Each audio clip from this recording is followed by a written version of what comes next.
Hi hello ಎಲ್ರಿಗೂ welcome to my mini vlog. ಇನ್ನು ಇವತ್ತು ಬೇಗನೆ ಫ್ರೆಶ್ ಅಪ್ ಆಗಿ ಆ್ಯಸ್ ಯೂಶುವಲ್ ವಾರ ಇದ್ದಿದ್ದರಿಂದ ಇವತ್ತು ಪೂಜೆನೆಲ್ಲ ಮುಗಿಸ್ಕೊಂಡೆ. ಇನ್ನು ನಮ್ಮ ಸಾಹೇಬರು ಟಿಫನ್ ಎಲ್ಲ ಮುಗಿಸ್ಕೊಂಡು ಆಲ್ರೆಡಿ ಕೆಲಸಕ್ಕೆ ಹೋಗಿದ್ರು. ಇನ್ನು ನಾನು ಟಿಫನ್ ಎಲ್ಲ ಮುಗಿಸ್ಕೊಂಡು ಕಬೋರ್ಡ್ ಕ್ಲೀನ್ ಮಾಡೋಣ ಅಂತ ಬಂದೆ.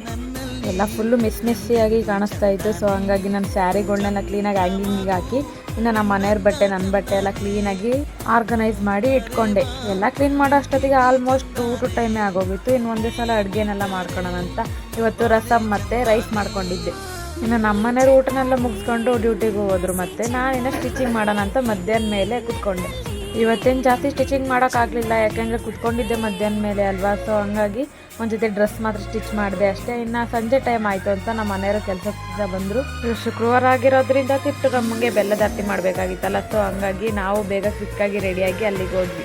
ಇನ್ನು ಅಲ್ಲಿ ಆರತಿನೆಲ್ಲ ಮುಗಿಸ್ಕೊಂಡು ಬಂದಾದ್ಮೇಲೆ ನಮ್ಮ ಸಾಹೇಬ್ರು ಏನೋ ಮೊಟ್ಟೆ ಕಬಾಬ್ ಮಾಡ್ತೀನಿ ಅಂತ ಹೇಳಿದ್ರು. ಸೊ ಹಂಗಾಗಿ ಅವ್ರಿಗೆ ಮೊಟ್ಟೆನೆಲ್ಲ ಬಿಡಿಸಿ ಈ ಥರ ಕಟ್ ಮಾಡಿ ಕೊಟ್ಟೆ. ಟೇಸ್ಟ್ ಮಾತ್ರ ಚೆನ್ನಾಗೇ ಇತ್ತು, ಪರವಾಗಿಲ್ಲ.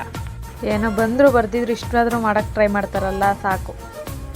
ಈ ವಿಡಿಯೋ ಇಷ್ಟೆಲ್ಲ ಲೈಕ್ ಮಾಡಿ ನನ್ನ ಪೇಜ್ನ ಫಾಲೋ ಮಾಡ್ಕೊಳ್ಳಿ. Thank you.